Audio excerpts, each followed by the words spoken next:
projectile is simply an object that's going to move through the air. It doesn't matter how we get it there. You can throw something, you can kick it into space, you can roll it down a hill. No matter how it gets there, once it gets into the air, it's only going to be influenced by gravity. I know air resistance is a big deal, but we're going to ignore it. Okay, so the path is the trajectory. If it has any kind of horizontal curve, horizontal motion, or anything like that, as long as it's not straight up in the air, it's going to be some kind of a curve. Okay, so you check that for me, see if it's still working. I pushed the button. Is it still recording? Yes. Perfect. So this says that the trajectory depends on the initial thrust force. Initial thrust force is how much we're pushing something. So I want to give you a demonstration of this, okay? So I have this nifty little Nerf gun, and I love this Nerf gun because it's variable pumps, okay? So I'm going to take this dart, and I'm going to put it in this Nerf gun, and I'm going to reach as high as I can, which I know is not that high, but I'm going to give it just one pump. I'm going to hold it up and try to be horizontal and push the button, and you watch the path. Ready? 3, 2, 1. Oh my gosh, are you so excited you came today? Isn't that the greatest? Okay, but what shape was it? A curve. Right? It was definitely not like a hypotenuse of a triangle. It was definitely a curve. Okay? So I'm going to do that again. And this time we're going to pump it up more. A bunch more. Okay? And we'll hold it up again. Same height, still pointing horizontally in 3, 2, 1. Still a curve? Yeah. Yes. Not as recognizable, but still curving. Still not like going down a slide. Okay? And that's important to us because that's what this thrust force has to do with. Okay? Okay, so because we have gravity, and you saw, as the projectile came out into the air, once it leaves the support of the barrel, gravity starts pulling it down. But the thing I want you to see is, like, if you look at each position, look at this 1, 2, 3, 4, the fifth one. See how this ball is just as far away from the cliff as it would be if it was on that straight path? So its horizontal motion has been constant. But then you can see that over time it falls a farther and farther and farther distance. So what does this mean? It means we accelerate vertically, but horizontally we travel at constant speed. And this is where projectiles get tricky. We have to keep that sorted out in our mind. Okay, we have to talk about how gravity doesn't act sideways. Gravity only acts vertically. Okay, so sometimes, always, this drives what equation I'm going to use as I'm trying to describe that motion. So if you take a ball and you throw it horizontally, and you take another ball and you just drop it at exactly the same time, from the same height, what we find is that horizontal motion affects how far it's going to go that way. In physics, that is called range. It's x. And I know that's confusing because in math, range is y. But you're going to have to remember in physics, range is horizontal. Sometimes people will say, oh, that target is downrange. That means it's a horizontal distance away from me. Okay? So horizontal distance, range, x, that is affected by horizontal velocity. Your range, how far something goes that way, has nothing to do with the vertical motion. Okay? And so I have another demonstration that you can take a look at. This is a little spring, and it's got 2 balls, and one will fall straight down, and the other one will go in a parabolic path, and you can release them, you can listen, and it will hit at the same time, we hope. Okay? So vertical motion is changed because gravity only acts vertically. It doesn't act horizontally. Okay? Now, you can see from the little darts that I shot that maybe if we tried to shoot one and drop one at the same time, they might hit the ground at the same time. I don't know. We can try. I'm not really sure. So if I take these 2 and hold them side by side, and I'm gonna 3, 2, 1, go. Oh, that didn't work right. Science. Science. Anyway, That's tough for me to do. If we went out to the stadium and we took some water balloons, and we had somebody like, you throw one horizontally and you drop one at the same time, you can really see them go splat at the same time. And you might be thinking, well, how is this possible? Because like one is gonna go way down that way, it has a long way to go. And the other one's only gonna fall this far. Like, how is it that we can say those hit the ground at the same time?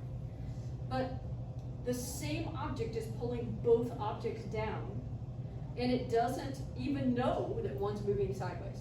Like, you throw a ball to a friend, gravity doesn't go, oh, sorry, I didn't know you were moving sideways, I'll leave you alone. Like, gravity doesn't do that, right? Gravity just pulls, it doesn't ever know. So, a cool thing that the Mythbusters have done is they set up this rig to where you could look at a bullet that will move at, over 350 feet per second, right?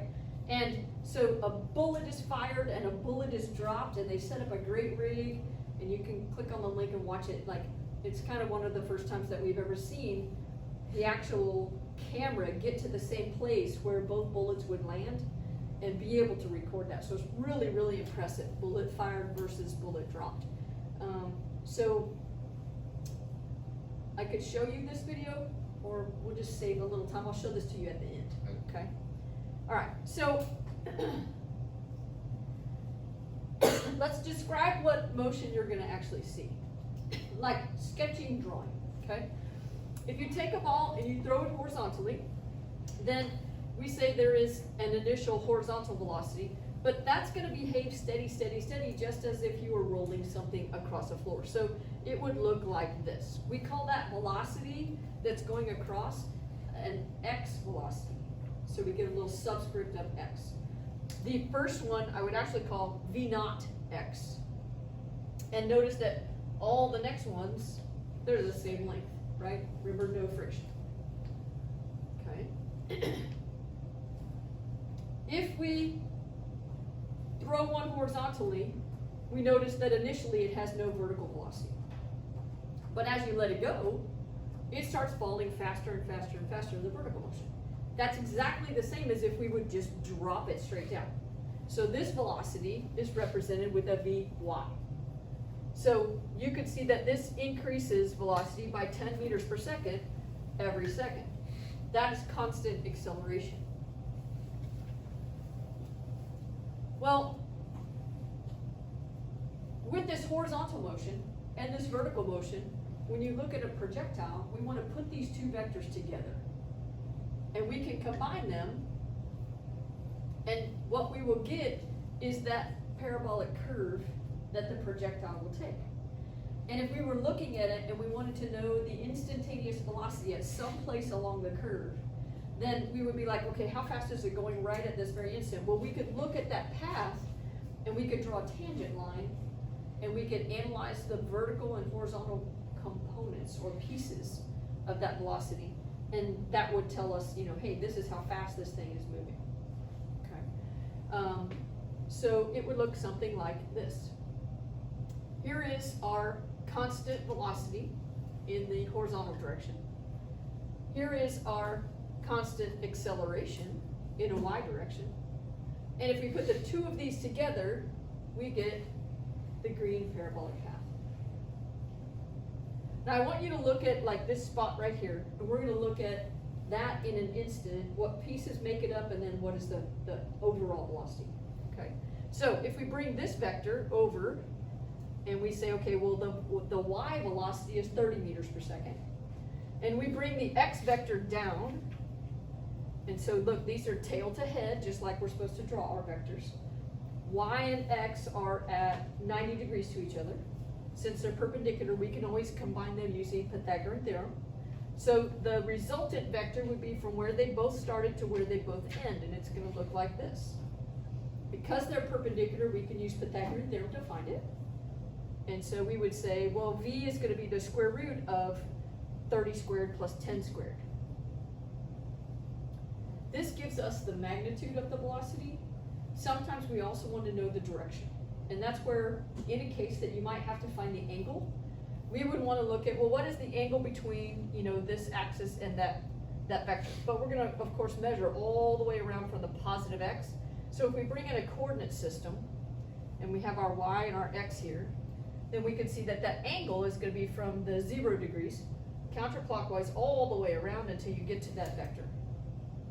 Now, I would use inverse tangent of this opposite side divided by this adjacent side to find theta.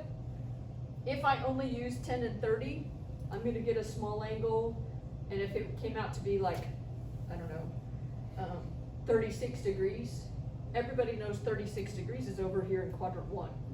So we would have to add, in this case 270 to that to get the true angle, instead of saying, oh, well, this is going to be 34 meters per second at 36 degrees.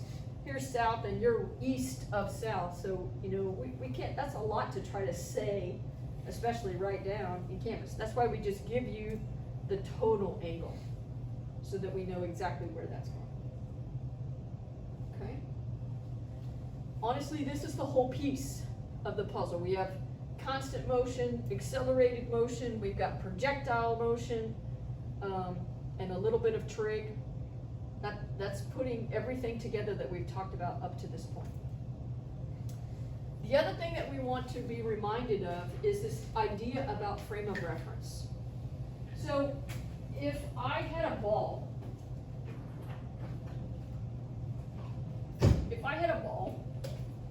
and I just stood and I just tossed the ball up and caught it, and you're watching this and I'm watching this, you and I might both agree about some things about this ball, but there might be some other things we might disagree with, okay? If I was just standing here tossing it and catching it, we're both going to probably agree about how high it goes. We're both probably going to agree about how much time it's in the air. But if I walk with this while I'm doing that, so if I'm tossing this and I walk, to me, it still just goes straight up and comes straight back down. But from your perspective, it took off here and landed over here, like it has some range to it. It has a displacement to it. It's not to say that either one of us is right or wrong. It's just an important point to say frame of reference is an important piece to consider when you're observing motion. Okay? Okay, so when we talk about projectiles, and this is the last thing, there are 3 things that we want to always find out about a projectile. 3 things that we're going to calculate, 3 things we're going to measure. Okay? We want to know how high is it going to go, we want to know how far is it going to go, and we want to know how long is it in the air.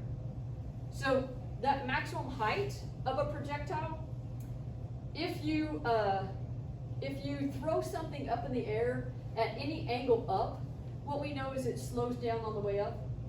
That maximum height happens when the vertical velocity goes to 0.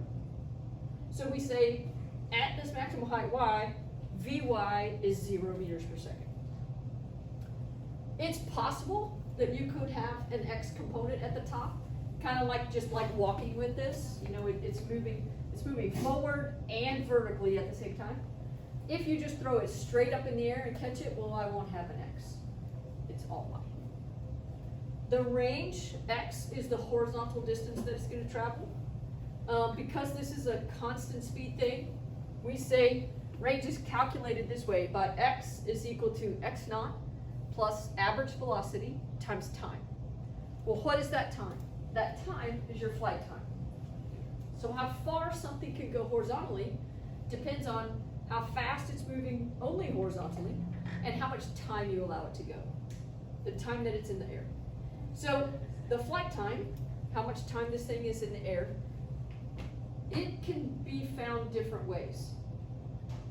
For right now, we are only talking about one direction. So if we throw something horizontally, it's going to follow that curve, but if we drop it, it's going to follow straight down. Both of these take the same amount of time. This is a one-way trip. The other kind of time in the air could be if you throw something up and then it comes back down. Some people call that like hang time, whereas if I just drop it, that's free fall time. Okay, so for right now we're only dealing with free fall time because this is only horizontally launched projectiles. Remember, free fall time is calculated as T is the square root of 2 times the height divided by gravity.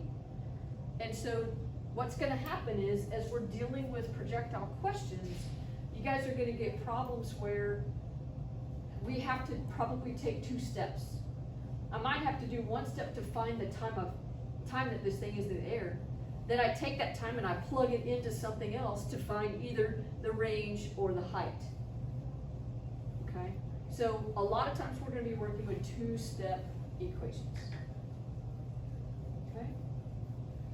All right, so if you don't have any questions, we'll stop that. Did it stop?